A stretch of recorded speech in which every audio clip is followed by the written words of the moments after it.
tribal politics. How much do we want to be and should we be tribal?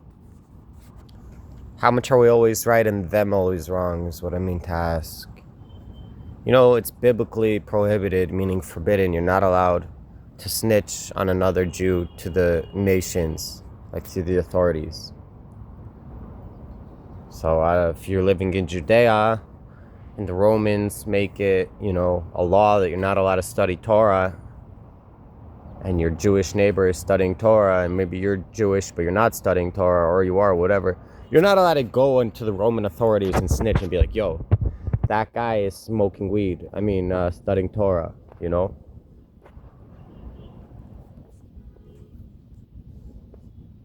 Okay, so here's the thing. That works very well when we're independent, we're our own nation, living in Judea. What happens when it's like, I don't know, a few thousand years later, and now you have Jews living in Texas? It's like, if I'm Jewish and my Jewish neighbor rapes a child, am I not allowed to go to the local sheriff, local authority, and report him, have him, hopefully we would give him the, for child rapists, we would give the death penalty. Today, I don't know if we really do that, but at least put the guy in jail or something, I'm saying, today, how much that rule applies. So, I can talk to you intuitively, like what I think, not what I know. Like, can't tell you that I read the legal code, the biblical law, the Bible with its, in all its parts and with the commentaries, and I have an understanding of how it works. I don't know how it works. I'm here going off of just like what I feel. If I was talking like on a political podcast without religion being involved, just about my tribe versus another tribe. Like, where do you draw the line, right? I'm obviously going to bring what I know from the Bible into it, but it's not that much. I don't know too much of the Bible law. But I would say like this. If you have a Jewish court that's functioning and that has the capacity to handle what needs to be handled, meaning if you're a Jew living in Texas and your Jewish neighbor is molesting and raping a child, here's your options. If there's a court in front of you that's Jewish court that can handle this situation, meaning they have the authority and the means to try someone in court, to punish them with capital punishment or jail or castration or whatever they deem, then yeah, you would have to go to the Jewish court. You can't go to a non-Jewish court because he's a Jew. But because we don't have a Jewish court today with any means and power and any authority, and the situation has to be dealt with, I would guess that you have to take him to court. My only other option would be, maybe it's better to just kill the guy instead of taking him to court. You're not allowed to take him to court. Are you allowed to kill him? Are you allowed to kill a child rapist, molester? I don't know. Not really. If you catch him in the act, maybe you could say like Pinchas, Phineas in English, I think, right? Pinchas, right? He killed Cosby and Zimri. They were having sex in the camp, in the Jewish camp. Like, she was like a princess from like Midian, I think Midian. If it wasn't Midian, then it was the other one that came, Moab. She's like a princess from one of them, I think. And Zimri, I guess, was like the Nasi. He was the prince in one of the 12 tribes. Pinchas came, saw them having sex in the camp, and he killed them on the spot. No judge, no jury, no court case, nothing. I mean, we don't really do the jury. We kind of have people. Listen, if someone's on trial to be killed, everyone who can come and stand up for him stands up for him. So that's a jury. It's not like we appoint 12 people to take a vote. Like, no, but like anyone who has something in his defense says it. Like, come, if you have, not just in his defense, if you have an argument you could think of or anything you can think of to help the guy out, you come. Anyway, so here's what you hear what I say. So yeah, if we had a Jewish court, you would have to take him to the Jewish court if you're dealing with a Jew. Because we don't have a Jewish court that can actually punish or do anything. And this situation is not something you can leave go. I would differentiate a situation of where there's a guy who's molesting and raping a young girl. Doesn't even matter. I'm saying that's the case I gave. It could be an older girl or it could be a boy. It doesn't really matter the details. Anything very like fucked up.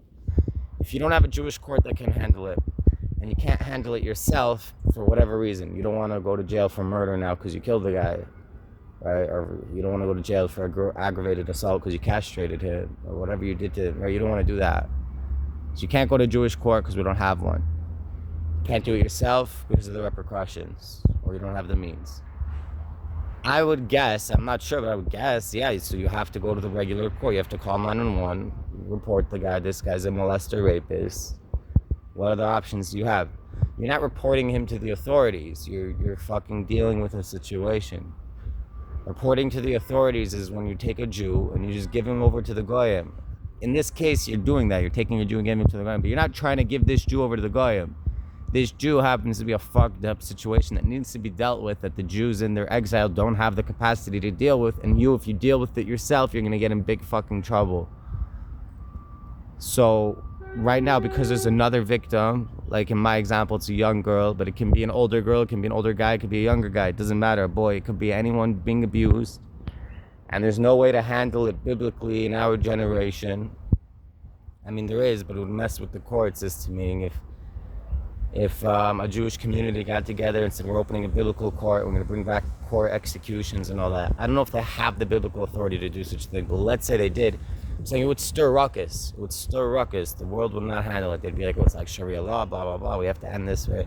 So I'm just saying it's not realistic. I don't even know if it's kosher halachically. I don't know if there's any way to set up a new court, a biblical court. But today we definitely don't have one. Okay, so I don't know if what I'm saying is halachic, but I'm saying I think I agree, and everyone else watching probably would agree, that even according to the biblical law of not being able to give over a Jew to the Gentile authorities, in certain situations you have no choice, you have to. Not maybe not making it okay that you gave him over to the Gentile authorities, but maybe it's just the least of the options, the least bad. Meaning, or he or whoever it is going to keep getting abused, or you're going to do something wrong and give this guy over to the authorities that are, not our authorities. But we don't have authorities to deal with it, so we have to. You know what I'm saying? It's not like making it correct. Giving a Jew over to the Gentiles is never correct. That's not the correct action. If a guy needs to be judged because he's doing wicked, horrible things, yes, that needs to be dealt with, which is why this case, when we can't deal with it, I'm saying give it over to the authorities. But that's not correct to give him over to the authorities.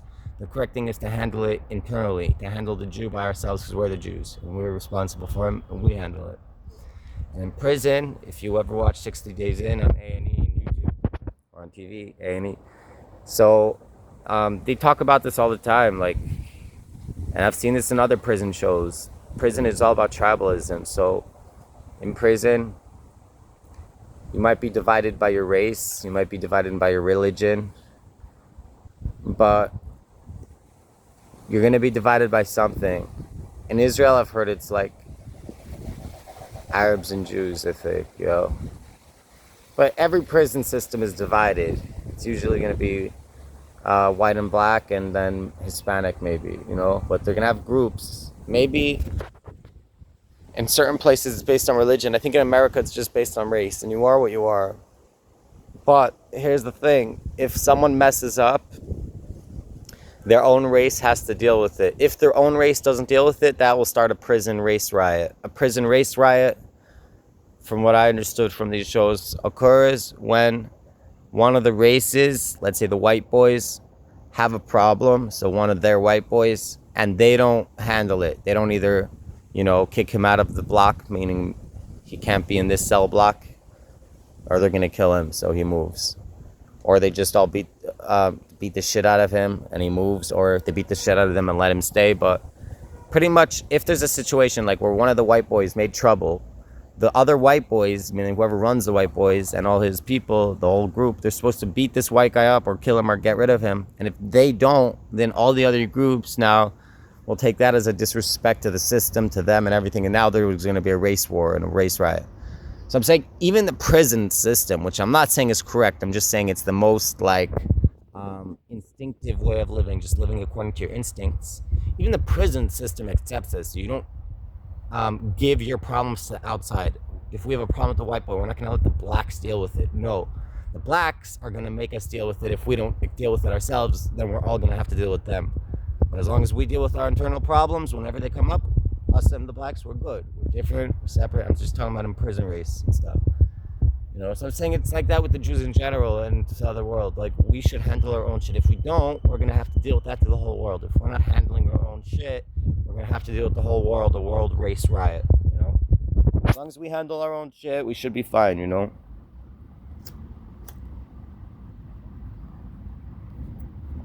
We can't really handle our own shit because we don't have a biblical authority today. I mean, we don't have a court that like actually is the biblical authority today. Could we appoint one? We probably could. I don't know how to do it, but Yosef Cairo, I think, started to do it in Tzfas about whenever he was there. I don't know if it was like 400 years ago, how long he would go he was in Tzfas. Pretty sure he opened up a biblical court.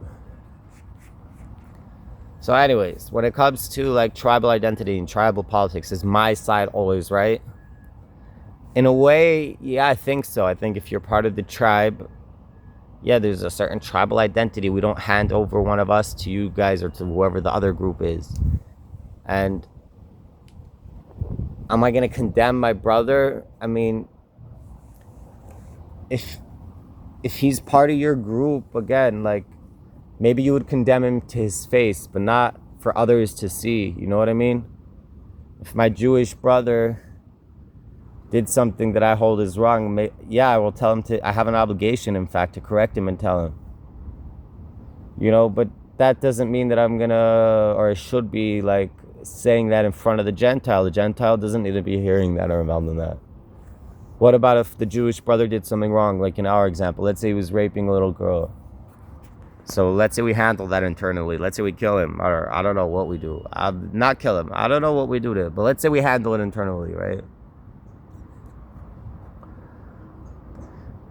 What? So you're not going to make a statement for the Gentiles?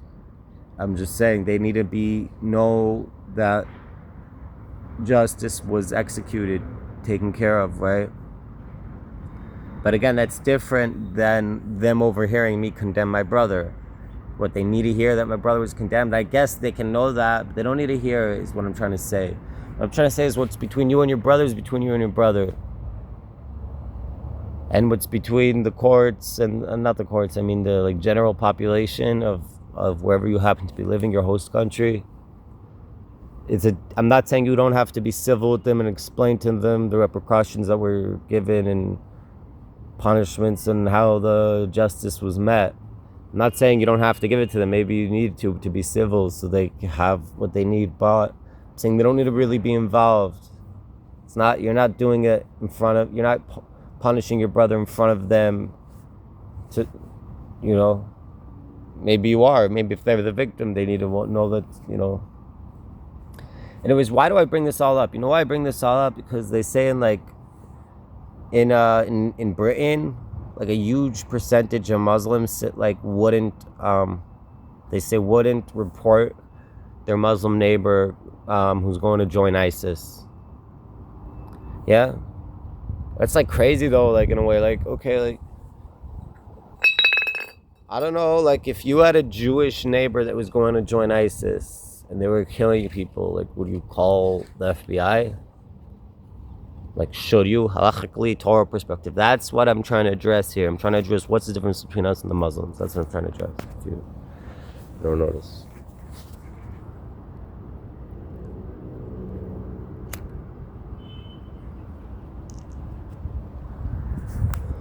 I'll tell you what separates us, because at the end of the day, for the Muslims, I think it is all about tribalism, and they would never, ever call it cops. But for the Jew, it's not about tribalism. It's more about, we have a system.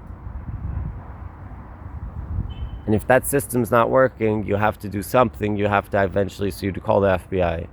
Meaning if calling your rabbi didn't work, then you have to call the FBI, right? Again, I am assuming that joining ISIS is something worthy to stop. I'm saying the guy's going to put his own danger in life and his own life in danger. And other people he's actually going after to actually murder. I'm saying he's trying to murder people. They're both reasons to stop him. The fact that he's putting his life in danger and the fact that he's going to murder people.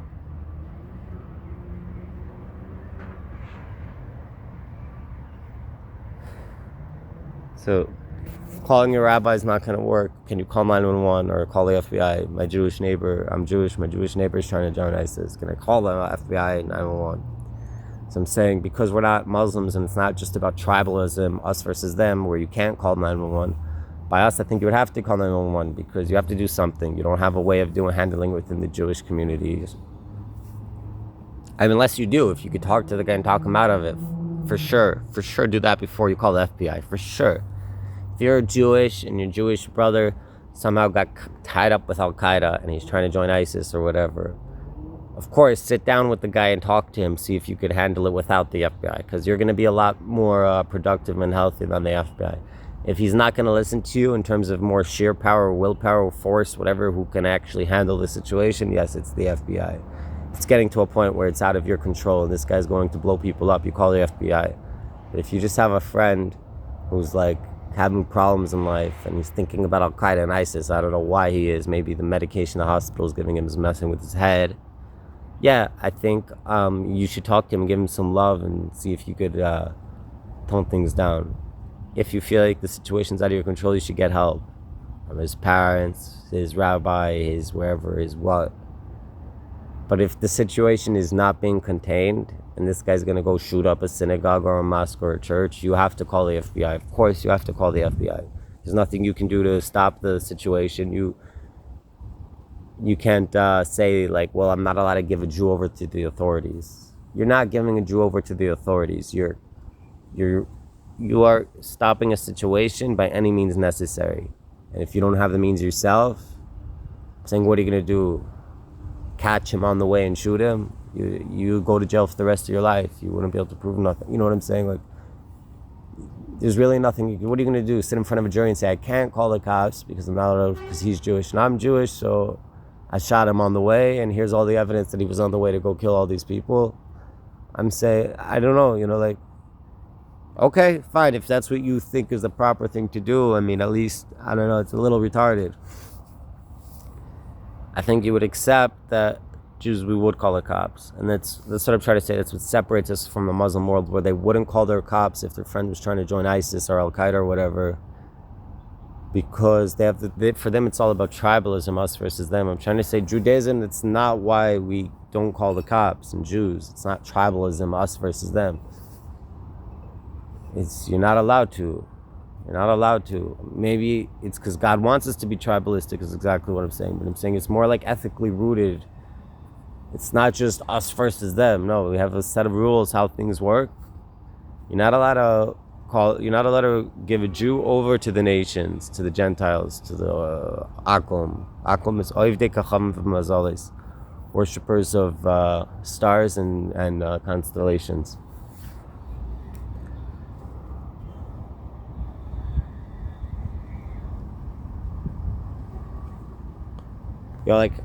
Okay, there's other differences I want to illustrate between biblical Jewish law and Sharia law, because you could raise an issue and say, listen, I think most Westerners, I mean people in America, people in Britain, people in Australia, and maybe more than that, but that's what I mean, I don't know, and Israel, that's what I mean. So like, what was he talking about, Westerners?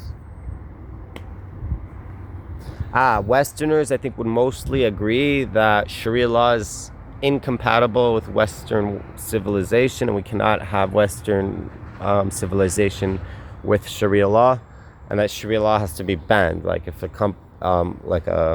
council in a city council wants to say, like, our city is going to be Sharia law and we're going to enforce Sharia law within our city, that has to be banned. The federal government or whatever, the state, someone has to come in and just not allow that to happen. Like, Sharia is bad. It does not kosher with Western civilization.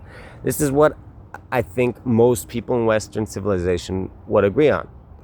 Now, I would come and challenge that and say that, well, I believe in a certain way of law. It's not Sharia law and it's not following Islam, but I'm just like everyone has protected free speech, even bad free speech. I'm saying, if you ban certain free speech just because it's the bad free speech, you're going to impede my right of free speech, possibly, even if it's not bad free speech, right? So that's my worry. It's like, well, if you're going to ban the bad type of religious law system, which is Sharia law, right? well, then you're going to come to impede on my religious right to set up my my religious law. And my religious law I'm worried, it can also be seen as a fanatical type of system to like those who want to see it as such. Maybe not to like a decent Christian, but to, like a liberal atheist that just wants to scream and yell about how it's unethical to shower more than like once a week.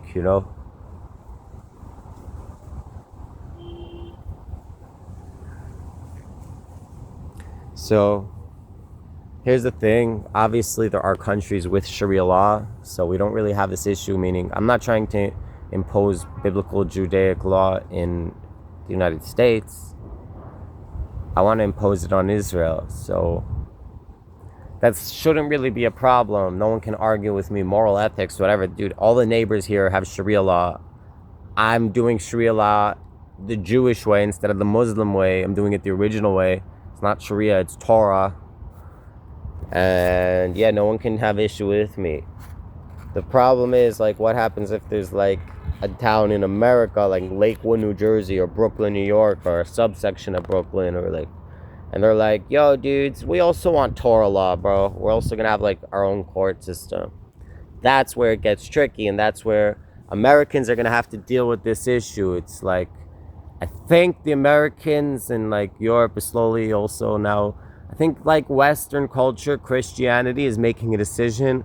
It's not compatible with Islam. I think they seem to be like at least like voicing that opinion. It doesn't mean they're sold on it. They might change their mind tomorrow. But it seems to me like Christianity across the world is saying we're incompatible with Western with Islam.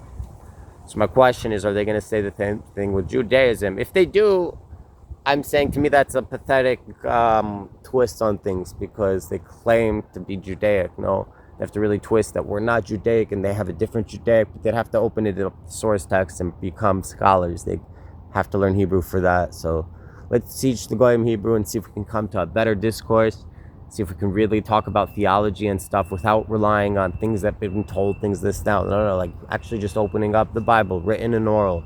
Yeah, if they can't accept that there's an oral law, to me that's an area where I can't have any discussion to take anyone seriously. If someone's not going to agree that there's an oral law, the Mishnah that was given at Sinai, what was given at Sinai as an oral law became the Mishnah, which the Talmud is based off of. But at Sinai there was an oral law given. That given oral law eventually got written down into what's called the Mishnah.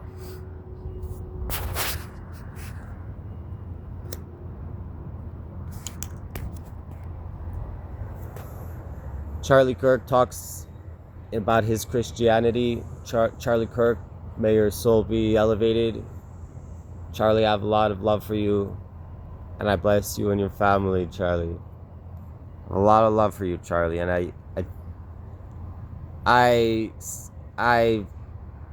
was thinking and say, if you had survived, you definitely would have won an election for presidency. You had everything it took to be president, I think. Meaning, what does a president really need to do? I heard Ben Shapiro say this morning, it's about how, like, pretty much unifying everything and being a power for everything all at once. Like, said it maybe in slightly other words in regards to the next election in 2028, I believe. About how it's not, you can't just pick someone and who will do what Trump's doing. It's not, you have to take all these voices and all these issues and somehow have a power. It's like uniting a cabinet. I'm saying it takes a powerful entity to do what Trump is doing. And for me, I thought of Charlie as that kind of guy. I don't know if I really saw it right away, but that's how I came to see Charlie, is exactly that. I think I always loved Charlie, actually. I think that's the truth. I think I always loved Charlie. I don't know if I always thought of him as someone that could potentially be the next president of the United States. But for sure, recently, I've seen that, like, just straight up, that he has what it takes.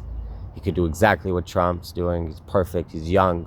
He's probably too young for the job. You'd have to wait a few years, like, he's got his whole life ahead of him, Imagine someone who can run off after Trump, so he can take all the wisdom from Trump. He has free access to Trump. He can use him as an advisor, but he's got all the young energy of someone who's 35 years old. You know what I mean? He's still like, I wanted to make a joke. It's not appropriate, but I say like, anyway. So Charlie's death hit me funny. Like, I only have like 3 people in my life that I could think of that died. I think one was a friend from when I was younger, and then we got like pretty close after a few years in Israel. Like, we chilled in Brooklyn when we were younger. This is Asaf. Chilled a little bit in Brooklyn when we were younger. Not even a little bit. Like, for a few months, we were like definitely seeing each other, you know what I mean, around and hanging out.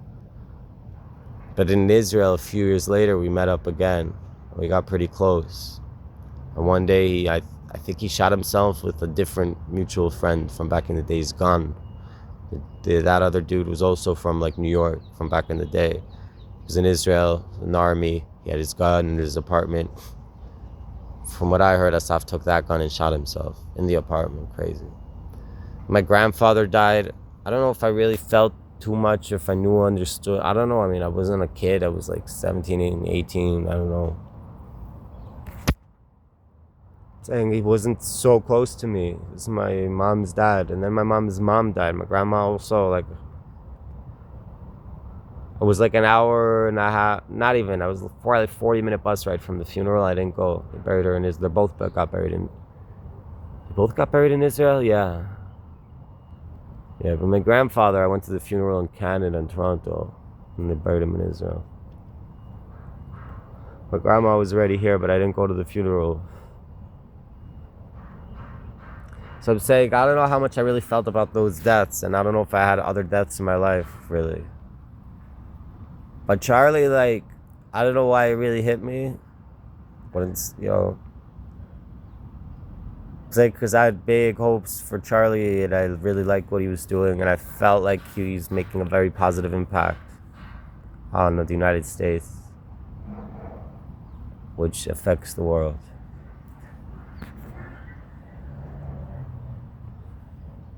I don't know how we got into it, but I'm happy about it.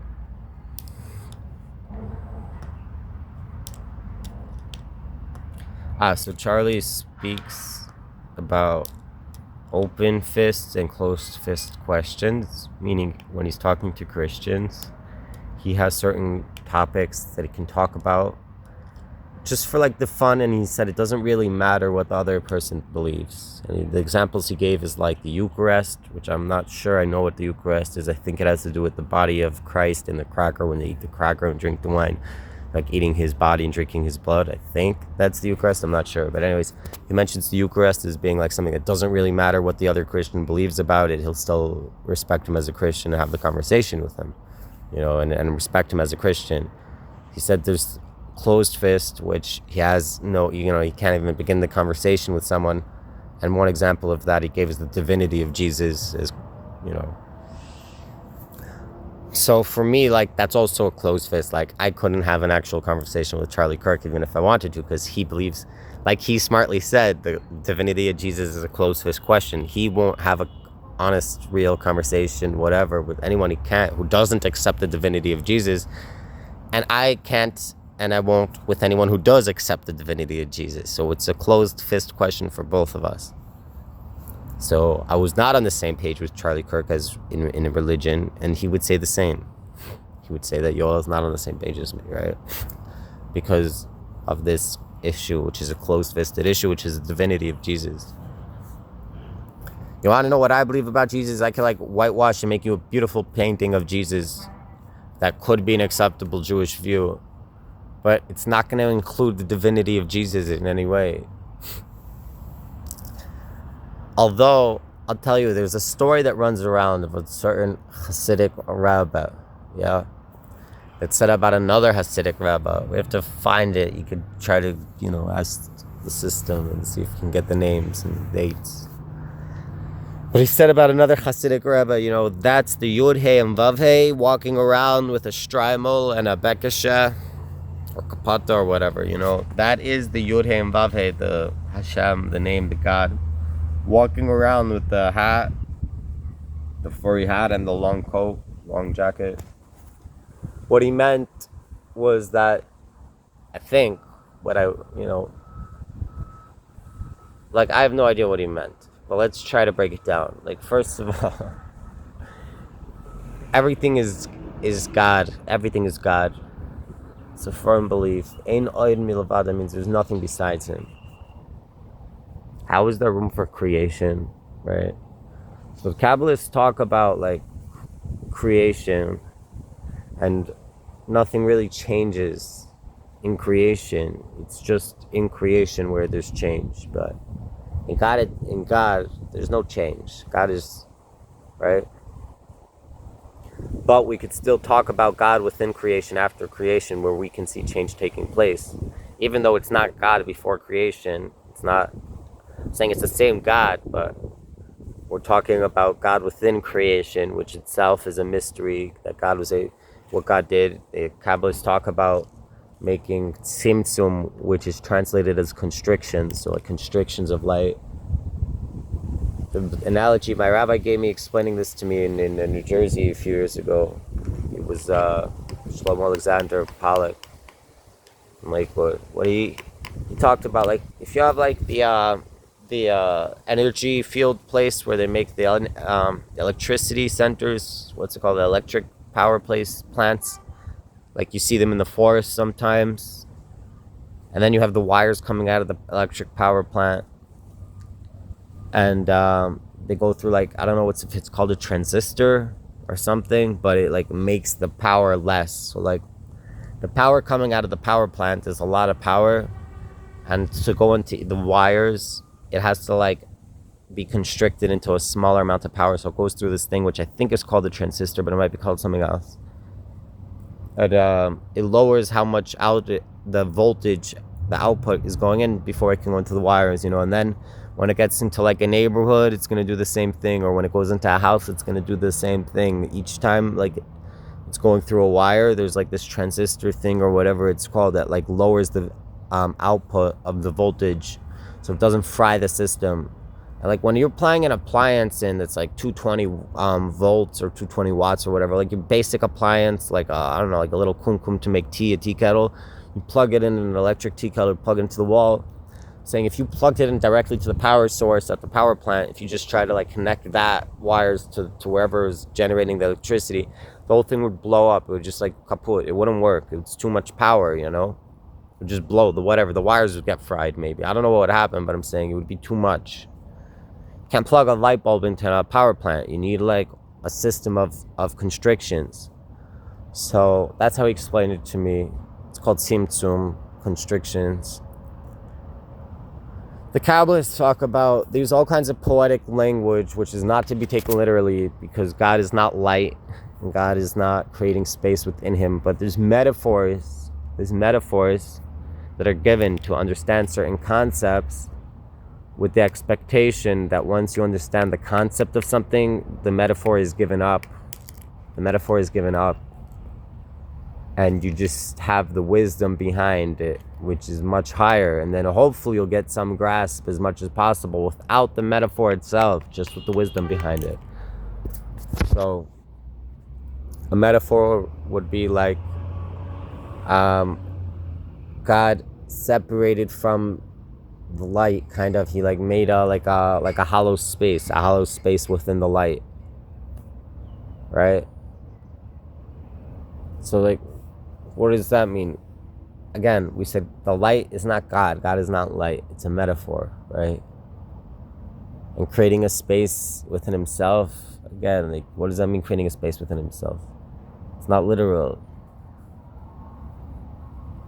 These are concepts given through metaphor. Once you can understand the concept by examining a metaphor and saying, okay, now I get what it means to create a space. Now I get what it means to separate within yourself. Okay, I get the concept from that metaphor. Now give up the metaphor and just live with the concept, and hopefully you'll come up with something, with some understanding. Not come up with some understanding, but hopefully, I don't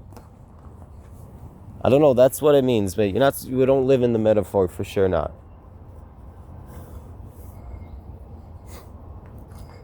right? Like, people want to answer that Jesus and the Christian movement is actually very holy metaphor for like deep concepts. And they can explain to you every part of Christianity and everything, whatever, from deep Kabbalistic sense, or at least that's, the claim that they can do that. Which I'm not gonna argue against right now, but I'll tell you, like, well, if that's the case and it can lead you to like a holy true place, well, give up the metaphor now. Like, you're stuck in a metaphor. You're telling me it's a beautiful metaphor, poetic metaphor for Torah concepts. Well, give up the metaphor once you've got there. You don't have, if you believe the Trinity is a metaphor for something higher, so give up the Trinity and see if you can find the something higher, if you could feel it and tap it, If you feel like Jesus is a metaphor for something, then give up Jesus and see if you're gonna, right? I think what Christians fear is in giving up Jesus and Christianity is they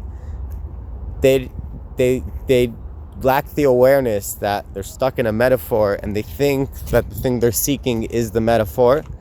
If they only understood that the thing they're seeking is true and no one can ever take away from them, and they happen to be stuck in a metaphor, that they can give up the metaphor and maintain the same thing in its essence, not in its metaphor that was broken down and given to them. They were given a certain metaphor to contain whatever it is that they're tapping into. If they only knew that they can give up the metaphor and maintain that essence, and give up Jesus, give up the virgin birth, give up the Eucharist, give up whatever the Trinity didn't mention, whatever, all these metaphor, which some people are claiming Christian is beautiful metaphor for actual deep Torah. I'm saying the Christian then should actually give up the metaphor and be with the deep Torah. You want to challenge me that Torah is a deep metaphor that I should give up for something higher? That's not the law. It's not the law that God gave me to follow. I mean, it's supposed to be, that essence is to connect to the Ein Sof, the infinite, So yeah, I'm supposed to go beyond the metaphor, which you're right, if calling that, you would call me out and say, listen, the Torah is a metaphor also then. But the Torah is a metaphor that's binding. It's meant to take you way beyond. You're right, it is way beyond, but not by breaking any law. By fulfilling the law. And that's key.